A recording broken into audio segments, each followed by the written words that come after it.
بسم اللہ الرحمن الرحیم۔ آپ پر خدا کی سلامتی، برکتیں اور رحمتیں نازل ہوں۔ قرآن پاک کی ایک ایسی آیت جو بندہ عصر کی نماز کے بعد پڑھے گا وہ بیٹھے بٹھائے مالدار ہو جائے گا، اور جو بندہ ہر نماز کے بعد صرف ایک بار پڑھے گا اللہ کریم موت کی سختی سے اس کی حفاظت فرمائیں گے۔ قرآن مجید کی یہ آیت جو شخص عصر کی نماز کے بعد 21 مرتبہ پڑھتا ہے تو اللہ کریم اپنے اس بندے سے اتنا خوش اور راضی ہوتا ہے، اس بندے کے گھر میں رزق کی بارش کر دیتا ہے۔ عصر کا وقت بہت قیمتی وقت ہے جو دعاؤں کی قبولیت کا وقت ہے۔ اس وقت ایک گھڑی ایسی ہے جس میں ہر دعا فوراً قبول ہوتی ہے۔ تو جو قرآن کی یہ آیت پڑھ کر جو بھی دعا مانگے گا، جائے نماز سے اٹھنے سے پہلے ہی اس کی وہ دعا قبول ہو چکی ہوگی۔ اللہ پاک کے فضل و کرم سے نماز تو کسی حال میں بھی معاف نہیں ہے، ہر حال میں نماز پڑھنی ہے، اور قیامت میں سب سے پہلے نماز کے بارے میں پوچھا جائے گا۔ ساری کی ساری نمازیں اہم ہیں، سب کو وقت پر ادا کرنا ضروری ہے، لیکن کچھ نمازوں کی فضیلت و اہمیت بہت زیادہ ہے۔ ان میں سے ایک نماز عصر ہے۔ آج ہم اس نماز کی فضیلت، اہمیت کو تفصیل سے سمجھیں گے۔ شریعت اسلامیہ نے عصر کی نماز کو درمیان والی نماز کہا ہے، جس پر اللہ تعالیٰ نے مداومت کرنے کی تاکید فرمائی ہے، اور رسول اکرم صلی اللہ علیہ وسلم نے عصر کی نماز کی حفاظت کرنے والے کے لیے جنت کا وعدہ فرمایا ہے۔ نیز اس کو ترک کر دینے پر عمل کے برباد ہونے اور نیکیاں ضائع ہونے کی وعید سنائی۔ اللہ تعالی ہمیں عصر کی نماز کی حفاظت اور اسے وقت پر ادا کرنے کی توفیق عطا فرمائے۔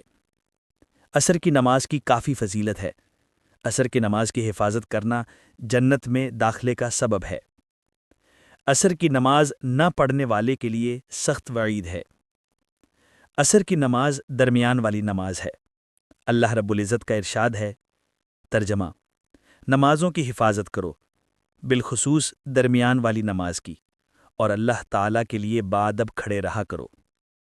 ابو ہریرہ رضی اللہ تعالیٰ عنہ سے روایت ہے، رسول اللہ صلی اللہ علیہ وسلم نے فرمایا، رات اور دن میں فرشتوں کی ڈیوٹیاں بدلتی رہتی ہیں۔ عصر اور فجر کی نماز میں ڈیوٹی پر آنے والوں اور رخصت پانے والوں کا اجتماع ہوتا ہے۔ پھر تمہارے پاس رہنے والے فرشتے جب اوپر چڑھتے ہیں تو اللہ تعالیٰ پوچھتا ہے، حالانکہ وہ ان سے زیادہ اپنے بندوں کے متعلق جانتا ہے، کہ میرے بندوں کو تم نے کس حال میں چھوڑا؟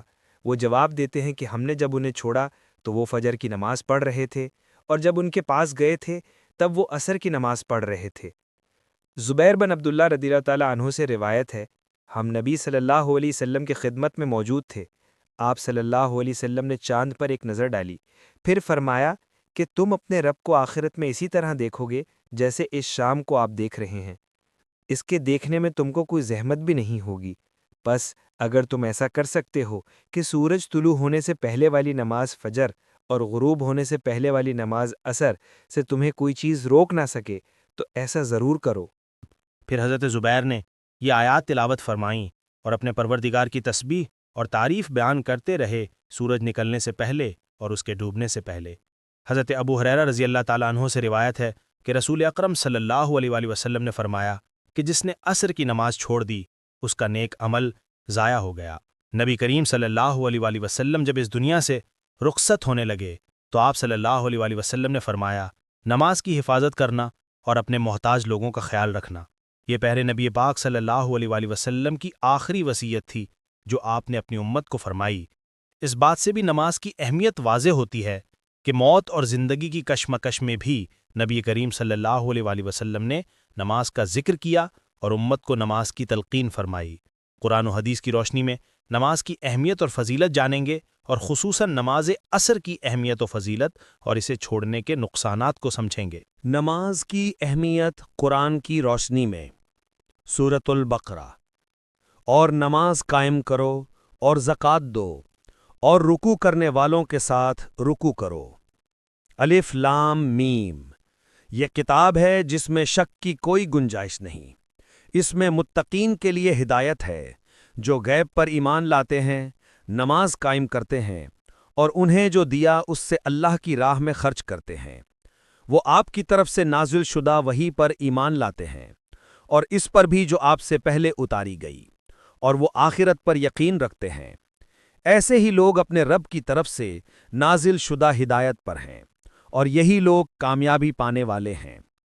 بے شک جو لوگ ایمان لائے اور انہوں نے اچھے اعمال کیے اور نماز قائم کی اور زکوٰۃ دی، ان کے لیے ان کا اجر ان کے رب کے پاس ہے، اور ان پر نہ کوئی ڈر ہے اور نہ وہ غمگین ہوں گے، اور انہیں اس کے سوا حکم نہیں دیا گیا کہ وہ اللہ کی عبادت کرے، اس حال میں کہ اس کے لیے دین کو خالص کرنے والے ایک طرف ہونے والے ہوں، اور نماز پڑھے اور زکوٰۃ دے، اور یہی مضبوط ملت کا دین ہے۔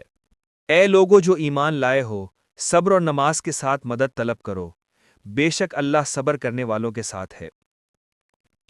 حضرت عبداللہ بن عمر رضی اللہ تعالیٰ عنہ سے روایت ہے، رسول اکرم صلی اللہ علیہ وسلم نے فرمایا، اسلام کی بنیاد 5 چیزوں پر قائم کی گئی ہے۔ اول، گواہی دینا کہ اللہ کے سوا کوئی معبود نہیں، اور بے شک حضرت محمد مصطفیٰ صلی اللہ علیہ وسلم اللہ کے سچے رسول ہیں، اور نماز قائم کرنا اور زکوٰۃ ادا کرنا اور حج کرنا اور رمضان کے روزے رکھنا۔ سیدنا جریر بن عبداللہ رضی اللہ تعالیٰ عنہ سے روایت ہے کہ میں نے رسول اکرم صلی اللہ علیہ وسلم کے ہاتھ مبارک پر نماز قائم کرنے، زکوٰۃ دینے اور ہر مسلمان کے ساتھ بھلائی کرنے پر بیعت کی۔ سیدنا عبداللہ بن مسعود رضی اللہ عنہ روایت ہے کہ میں نے نبی کریم صلی اللہ علیہ وسلم سے پوچھا، اللہ پاک کے نزدیک کون سا عمل سب سے زیادہ پسند ہے؟ آپ صلی اللہ علیہ وسلم نے فرمایا کہ وقت پر نماز پڑھنا۔ پوچھا کہ پھر کون سا؟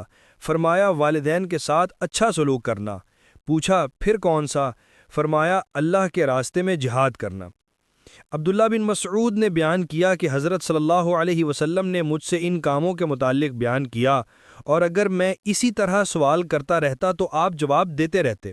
حضرت ابو ہریرہ رضی اللہ تعالیٰ عنہ سے روایت ہے کہ انہوں نے نبی کریم صلی اللہ علیہ وسلم سے سنا، آپ صلی اللہ علیہ وسلم فرماتے تھے، اگر کسی شخص کے دروازے پر نہر جاری ہو اور وہ روزانہ اس میں 5 دفعہ وضو کرے تو تمہارا کیا خیال ہے کہ کیا اس کے بدن پر کچھ بھی میل باقی رہ سکتا ہے؟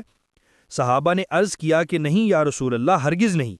آپ صلی اللہ علیہ وسلم نے فرمایا کہ یہی حال 5 وقت کی نمازوں کا ہے کہ اللہ پاک ان کے ذریعے سے گناہوں کو مٹا دیتا ہے۔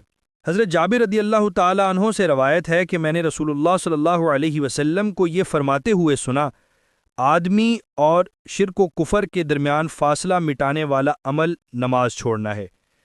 جریر عبداللہ بن عمر بن عائش سے مروی ہے کہ نبی کریم صلی اللہ علیہ وسلم نے ایک دن نماز کا ذکر کیا اور فرمایا، جس نے نماز کی اچھی طرح حفاظت کی تو یہ اس کے لیے قیامت کے روز نور اور نجات کا ذریعہ ہوگی، اور جس نے اس کی پوری طرح حفاظت نہ کی تو یہ اس کے لیے قیامت کے دن نہ نور ہوگی، نہ دلیل اور نہ نجات، اور ایسا آدمی قارون، فرعون اور حمان اور ابی بن خلف کے ساتھ ہوگا۔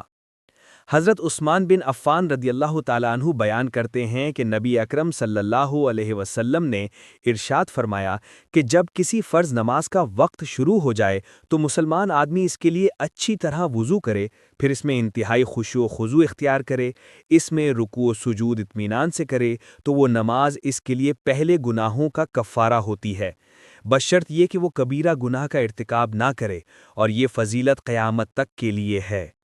عبد الرحمن سے روایت ہے کہ وہ نماز ظہر سے فارغ ہو کر حضرت انس رضی اللہ تعالیٰ عنہ کے یہاں بصرہ میں ان کے گھر حاضر ہوئے۔ ان کا گھر مسجد کے ساتھ میں تھا۔ جب ہم ان کی خدمت میں پہنچے تو انہوں نے پوچھا، کیا تم لوگوں نے عصر کی نماز پڑھ لی ہے؟ ہم نے ان سے عرض کی، ہم تو ابھی ظہر کی نماز پڑھ کے لوٹے ہیں۔ انہوں نے فرمایا تو عصر پڑھ لو۔ ہم نے اٹھ کر عصر کی نماز پڑھ لی۔ ہم فارغ ہوئے تو انہوں نے کہا، میں نے نبی پاک صلی اللہ علیہ وسلم کو فرماتے ہوئے سنا کہ یہ منافق نماز ہے، وہ بیٹھا ہوا سورج کو دیکھتا رہتا ہے یہاں تک کہ جب وہ زرد پڑھ کر شیطان کے 2 سنگوں کے درمیان چلا جاتا ہے تو کھڑا ہو کر اس نماز کی 4 ٹھونگے مار دیتا ہے اور اس میں اللہ کو بہت ہی کم یاد کرتا ہے۔ حضرت عبداللہ بن عمر رضی اللہ تعالیٰ عنہ سے روایت ہے کہ رسول اللہ صلی اللہ علیہ وسلم نے فرمایا، جس کی نماز چھوٹ گئی گویا اس کا گھر مال سب لٹ گیا۔ سیدنا حضرت علی رضی اللہ تعالیٰ عنہ سے روایت ہے کہ رسول اکرم صلی اللہ علیہ وسلم نے غزوہ احزاب کے دن فرمایا، اللہ تعالیٰ ان مشرکین کی قبروں اور گھروں کو آگ سے بھر دے، جس طرح انہوں نے ہمیں درمیانی نماز عصر سے روکا اور جنگ میں مشغول کیے رکھا حتیٰ کہ سورج غروب ہو گیا۔ اللہ تعالیٰ کی ذات سے مایوس نہ ہو، کیونکہ ہر تکلیف و آزمائش اور خوشی اللہ رب العزت کی طرف سے ہے۔ اس لیے پریشانیوں اور مصائب کے حل کے لیے اللہ تعالیٰ کی طرف متوجہ ہوں۔ اللہ تعالیٰ سے براہ راست مانگنے کا ذریعہ سب سے پہلے نماز ہے۔ اللہ تعالیٰ کی طرف توبہ استغفار کے ذریعے بھی متوجہ ہوں اور اپنے مسائل کا حل اللہ تعالیٰ کے حوالے کر دیجیے۔ اللہ تعالیٰ آپ کو بے آسرا کبھی نہیں چھوڑے گا۔ یہ بھی حقیقت ہے کہ شیطان انسان کا کھلا دشمن ہے۔ اس کی ہمیشہ یہی کوشش رہتی ہے کہ کسی بھی طرح انسان کو اللہ پاک سے دور کر دے۔ جب ایک بار وہ انسان کو خدا کے راستے سے ہٹانے میں کامیاب ہو جاتا ہے تو پھر اس کی اگلی چال یہ ہوتی ہے کہ انسان کو اللہ تعالیٰ کی رحمت سے مایوس کرے، اسی طرح اسے ہمیشہ رب کی نافرمانی والے راستے پر چلاتا رہے۔ لیکن اللہ تعالیٰ نے انسان کو سب سے زیادہ جس چیز کی امید دلائی وہ اس کی رحمت ہی ہے۔ قرآن مجید اور احادیث مبارک میں انسانوں کو مختلف اندازوں میں سب سے زیادہ خدا کی رحمت کی امید دلائی گئی، اور یہ وہ صفت ہے جو کائنات کے ہر چیز پر حاوی ہے۔ پوری کائنات رحمت الہی کی مظہر ہے، اس لیے قرآن مجید میں ارشاد فرمایا میری رحمت ہر چیز سے وسیع ہے، اور اس لیے اللہ تعالیٰ نے اپنے آخری نبی حضرت محمد مصطفیٰ صلی اللہ علیہ وآلہ وسلم کو سراپا رحمت بنا کر بھیجا۔ اسی طرح شرعی احکامات میں بھی رحمت کی صفت کو نمایاں حیثیت دی ہے۔ ابوالکلام آزاد لکھتے ہیں قرآن پاک نے خدا کے کسی صفت کو بھی اس کثرت کے ساتھ نہیں دہرایا اور نہ کوئی مطلوب اس درجے کی صفات میں نمایاں ہے جس قدر رحمت ہے۔ اگر قرآن کی وہ تمام مقامات جمع کیے جائیں جہاں رحمت کا ذکر کیا گیا ہے تو 300 سے زائد ہوں گے۔ اگر وہ تمام مقامات بھی شامل کر لیے جائیں پھر جہاں اگرچہ لفظ رحمت استعمال نہیں ہوا لیکن ان کا تعلق رحمت سے ہے تو پھر یہ تعداد اس حد تک پہنچ جاتی ہے۔ کہا جا سکتا ہے کہ قرآن اول سے آخر تک اس کے سوا کچھ نہیں ہے کہ رحمت الہی کا پیغام ہے، الکتاب۔ اس کی رحمت کی کوئی حد اور انتہا نہیں ہے، اس لیے کہ یہ اس اللہ رب العزت کی صفت ہے جس کی اپنی کوئی حد نہیں۔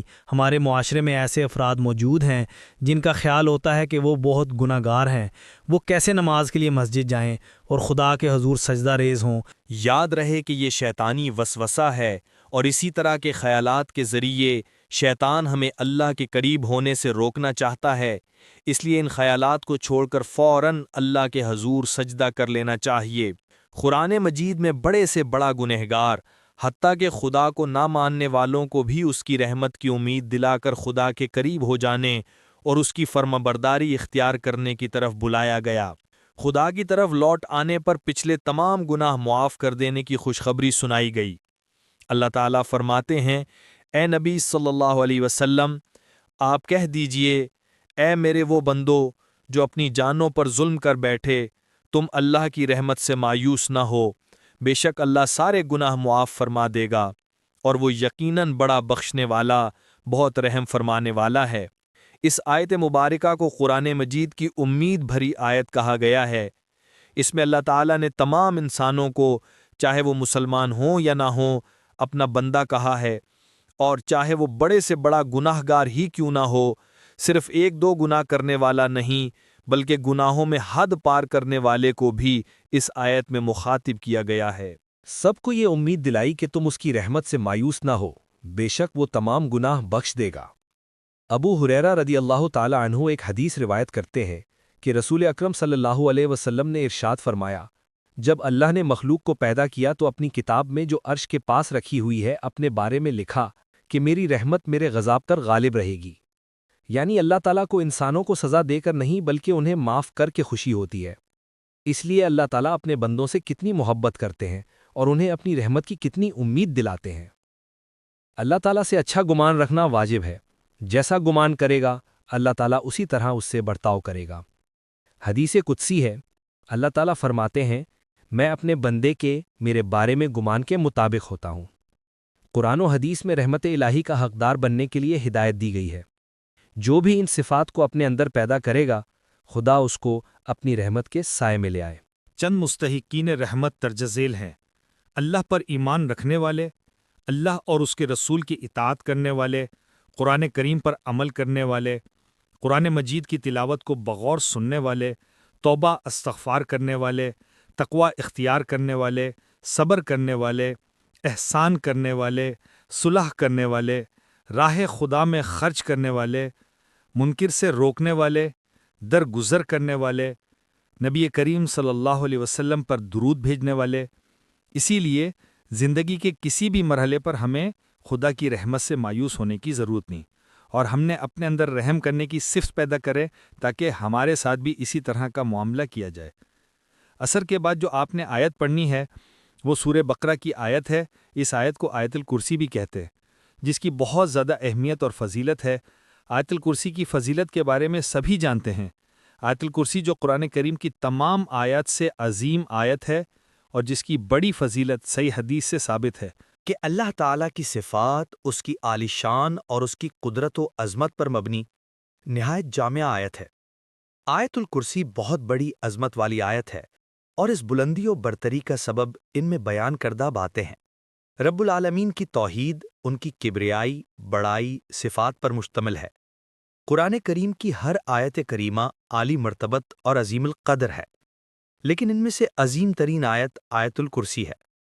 آیات قرآنی میں سے یہ واحد آیت کریمہ ہے جس کو حضرت صلی اللہ علیہ وسلم نے بطور وظیفہ کثرت سے تلاوت کیا ہے، اور صحابہ اکرام اور امت مسلمہ کو تلاوت کی بار بار تاکید فرمائی ہے۔ مثلاً 5 نمازوں کے بعد رات کو سوتے وقت اپنی مادی چیزوں کو جن سے محفوظ رکھنے کے لیے خصوصی طور پر تلاوت کی تعلیم عطا فرمائی ہے۔ اس لیے ہر مسلمان کو چاہیے کہ وہ اس کو بطور وظیفہ اپنانے کی بھرپور کوشش کرے اور اس آیت کی برکات کو سمیٹنے کا اہتمام کرے۔ اور نبی اکرم صلی اللہ علیہ وسلم کے متعدد احادیث سے ثابت ہے کہ آیت کرسی قرآن کریم کی عظیم ترین آیت ہے، اس لیے کہ اس میں ذات باری تعالیٰ کی توحید، اس کی عظمت اور اس کی صفات کا بیان ہے۔ حضرت ابی بن کعب رضی اللہ تعالیٰ عنہ بیان کرتے ہیں کہ رسول اللہ صلی اللہ علیہ وسلم نے فرمایا، آیت الکرسی قرآن کریم کے عظیم ترین آیت ہے۔ اور حضرت انس بن مالک رضی اللہ تعالیٰ عنہ سے روایت ہے کہ رسول اکرم صلی اللہ علیہ وسلم نے فرمایا، آیت الکرسی 1/4 قرآن ہے۔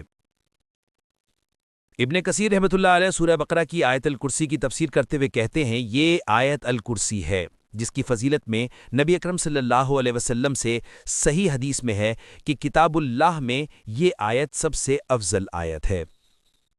حبیب بن کعب رضی اللہ تعالیٰ عنہ بیان کرتے ہیں کہ نبی صلی اللہ علیہ وسلم نے ان سے سوال کیا کہ کتاب اللہ میں سب سے عظیم آیت کون سی ہے، تو وہ کہنے لگے، اللہ اور اس کے رسول صلی اللہ علیہ وسلم کو ہی زیادہ علم ہے۔ یہ سوال کئی بار دہرایا اور پھر فرمانے لگے کہ وہ آیت الکرسی ہے۔ فرمانے لگے، اس ذات کی قسم جس کے ہاتھ میں میری جان ہے، اس آیت کی زبان اور ہونٹ ہوں گے، عرش سائے کے یہاں اللہ تعالیٰ کی پاکی بیان کر رہی ہوگی۔ سب سے پہلے اس آیت کو پڑھنے کے بعد جان رہے نبی صلی اللہ علیہ وسلم کے ایک صحابی لوگوں کو حدیث بیان کیا کرتے تھے، حتیٰ کہ لوگوں کی تعداد بہت زیادہ ہو گئی تو وہ گھر کی چھت پر چڑھ جاتے اور یہ حدیث بیان کرتے تھے کہ رسول اکرم صلی اللہ علیہ وسلم نے فرمایا، قرآن مجید میں کون سی آیت سب سے زیادہ عظمت کی حامل ہے؟ تو ایک شخص کہنے لگا، آیت الکرسی۔ ابو ذر رضی اللہ تعالی عنہ بیان کرتے ہیں کہ میں نبی صلی اللہ علیہ وسلم کے پاس آیا تو آپ مسجد میں تشریف فرما تھے تو میں بھی بیٹھ گیا، تو نبی اکرم صلی اللہ علیہ وسلم نے فرمایا، اے ابو ذر، کیا تو نے نماز پڑھی ہے؟ نہیں، میں نے جواب دیا۔ تو نبی اکرم صلی اللہ علیہ وسلم فرمانے لگے، اٹھ کر نماز پڑھو۔ میں نے اٹھ کر نماز ادا کی اور پھر بیٹھ گیا، تو نبی اکرم صلی اللہ علیہ وسلم فرمانے لگے، اے ابو ذر، انسانوں اور جنوں کے شر سے پناہ طلب کرو۔ وہ کہتے ہیں، میں نے رسول اکرم صلی اللہ علیہ وسلم سے کہا، کیا انسانوں میں بھی شیطان ہوتے ہیں؟ تو نبی اسلام فرمانے لگے، جی ہاں۔ میں نے کہا، نماز کا کہا؟ تو نبی اسلام فرمانے لگے، یہ اچھا موضوع ہے، جو چاہے زیادہ کر لے اور جو چاہے کم کر لے۔ وہ کہتے ہیں، میں نے کہا، روزے کے بارے میں نبی کریم صلی اللہ علیہ وسلم فرمانے لگے، فرض ہے، اس کا اجر دیا جائے گا اور اللہ تعالیٰ کے ہاں اور زیادہ اجر ملے گا۔ میں نے کہا، کون سا صدقہ بہتر ہے؟ فرمایا، قلیل اشیاء کے مالک کا صدقہ کرنا اور یا پھر فقیر کو چھپا کر دینا۔ میں نے کہا، اللہ کے رسول صلی اللہ علیہ وسلم سب سے پہلا نبی کون تھا؟ فرمانے لگے، آدم علیہ السلام۔ میں نے کہا، اللہ کے رسول صلی اللہ علیہ وسلم کیا وہ نبی تھے؟ نبی صلی اللہ علیہ وسلم نے فرمایا کہ وہ نبی مکرم تھے، اللہ تعالیٰ کے ساتھ بات چیت کی تھی۔ میں نے کہا، اللہ تعالیٰ کے رسول صلی اللہ علیہ وسلم جو نازل کیا گیا ہے ان میں سے عظیم کیا ہے؟ فرمایا، آیت الکرسی، اللہ لا الہ الا هو الحی القیوم۔ حضرت ابو ہریرہ رضی اللہ تعالیٰ عنہ بیان کرتے ہیں، رسول اکرم صلی اللہ علیہ وسلم نے فرمایا، سورہ بقرہ میں ایک ایسی آیت ہے جو کہ قرآن کی سردار ہے۔ وہ جس گھر میں پڑھی جائے گی اس گھر سے شیطان نکل جائے گا، تو وہ آیت ہے آیت الکرسی۔ ایک شخص نے حضور نبی اکرم صلی اللہ علیہ وسلم سے غربت اور تنگ دستی کی شکایت کی، تو آپ صلی اللہ علیہ وسلم نے فرمایا کہ تم آیت الکرسی کیوں نہیں پڑھتے؟ جو اس آیت کو عصر کی نماز کے بعد پڑھے گا تو اللہ تعالیٰ اسے جائے نماز پر بیٹھے بیٹھے مالدار کر دے گا، کیونکہ یہ وہ آیت ہے جس میں اللہ تعالیٰ کا اسم اعظم ہے، تو اس کے ذریعہ جو بھی دعا مانگی جائے گی وہ فوراً قبول ہوگی۔ تو جب آپ اس بابرکت وقت میں نماز عصر کے بعد اس آیت کو اول و آخر درود پاک پڑھ کے دعا کے لیے ہاتھ اٹھائیں، اللہ کریم کے فضل و کرم سے آپ کی وہ دعا کبھی رد نہیں ہوگی۔ اللہ پاک آپ کو بے شمار رزق دے گا، جو بھی مانگیں گے وہ آپ کو ملے گا۔ یہ تھی سورہ بقرہ کی آیت الکرسی، جسے آپ نے نماز عصر کے بعد پڑھنا ہے۔ اس کے پڑھنے سے انشاءاللہ اللہ تعالی ہماری تمام پریشانیوں کو دور کر دے گا، ہماری تمام نیک اور جائز حاجات کو پورا کر دے گا، ہماری تمام دلی خواہشات کو پورا کر دے گا، اور ہمیں اس آیت کے صدقے شیطان کے شر سے اور دشمنوں کے وار سے ہمیشہ ہمیشہ محفوظ فرمائے گا۔ دعا ہے اللہ تعالیٰ میرا سنانا اور آپ کا سننا اپنی بارگاہ میں قبول فرمائے۔ گزارش ہے کہ اللہ تعالیٰ کے 99 ناموں میں سے کوئی ایک نام لکھ کر کامنٹس میں شیئر کر دیں۔